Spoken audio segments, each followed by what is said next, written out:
Halo sobat baku, hantam yang udah insaf colai, ya salam. Perang Dunia Kedua ternyata bukan berakhir pada saat Jepang dicorot-corot bom atom Hiroshima dan Nagasaki, atau pada saat Jerman yang hancur dan menyerah kepada pasukan sekutu, tetapi Perang Dunia Kedua ini justru berakhir di Manchuria.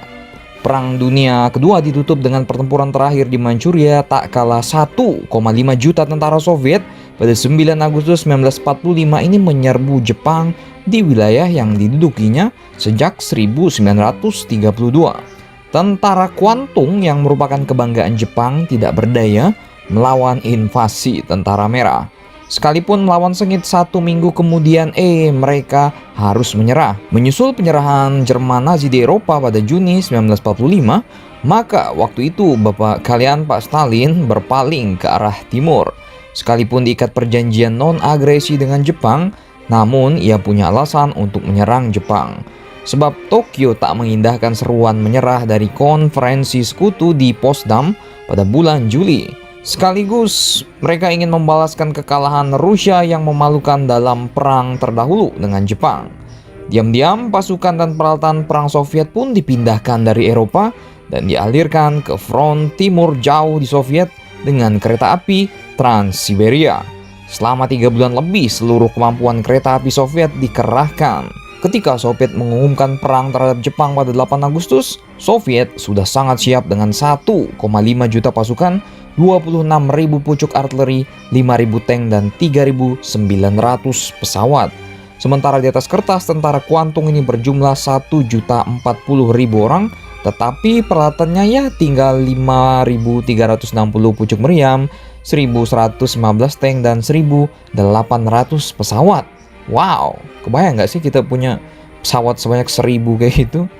Nah, sekalipun tampaknya tentara Jepang masih banyak, namun sebagian besar adalah rekrutan baru, newbie ya kan, yang bacot doang. Pasalnya, pasukan yang telah berpengalaman ini sudah ditarik untuk membantu pertahanan Pasifik dan tanah Jepang sendiri yang sudah mulai ngeri-ngeri sedap.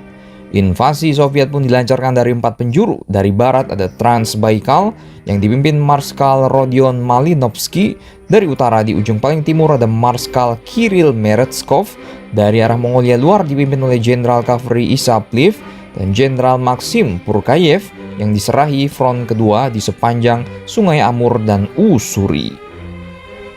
Pada awal Agustus 1945, persiapan invasi pun telah rampung. Sebelumnya tak kalah Jerman Nazi menyerbu Soviet, Moskow juga lumayan takut jika Jepang ini sampai menyerangnya dari halaman belakangnya. Untungnya Soviet memiliki spion ulung di Tokyo, yaitu Dr. Richard Short, yang memperoleh informasi strategis bahwa Jepang tidak akan menyerang Soviet dari Manchuria. Sehingga Stalin dapat memusatkan seluruh kekuatannya hanya untuk menahan invasi Bapak Hitler. Informasi yang tak ternilai ini akhirnya dibayar mahal oleh Sorge yang tertangkap oleh para pemerintah Jepang dan kemudian dihukum gantung. Panglima tentara Kwantung waktu itu Jenderal Otozo Yamada memerintahkan untuk bertahan mati-matian. Dengan demikian terkadang taktik berani mati seperti yang dilakukan di Pasifik juga dilakukan pasukan Jepang di Manchuria. Namun karena kekuatan yang tak imbang dan juga kekuatan udara yang sepenuhnya dikuasai Soviet, Jepang pun terus terdesak. Maka saat Tokyo mengumumkan takluknya tanpa syarat kepada sekutu pada 15 Agustus, maka bingunglah pasukan Jepang yang masih bertempur melawan tentara merah. Tapi mereka memutuskan untuk berperang terus. Pasalnya, sang pemimpin tentara Kwantung ini meskipun mendengar pidato Kaisar mengenai kalahnya Jepang, namun Yamada ini menghendaki adanya konfirmasi tertulis.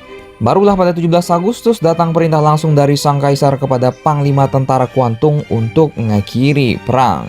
Perintah tertulis itu dibawa langsung oleh seorang anggota keluarga kekaisaran yang isinya meminta Jenderal Yamada merundingkan penyerahan dengan pihak Soviet. Pada tanggal 19 Agustus atau 4 hari sesudah Jepang resmi menyerah, barulah dokumen penyerahan Jepang di Manchuria ini ditandatangani.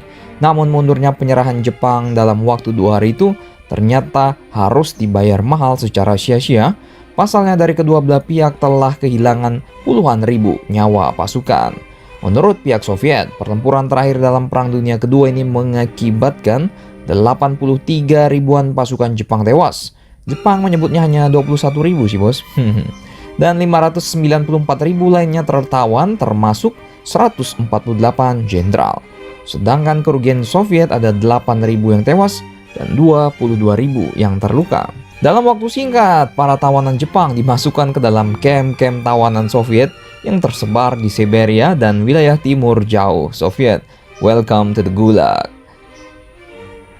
Jenderal Yamada sendiri baru dibebaskan tahun 1996, tak kalah usianya sudah 76 tahun. Wah, kejam juga ya Bapak Stalin. Bagaimana menurut kalian tentang sejarah invasi Soviet atau peperangan atau insiden lah antara Soviet dan Jepang di penghujung Perang Dunia Kedua ini? Masih brutal bukan? Silakan baku hantam kalian di pecel lele di Manchuria.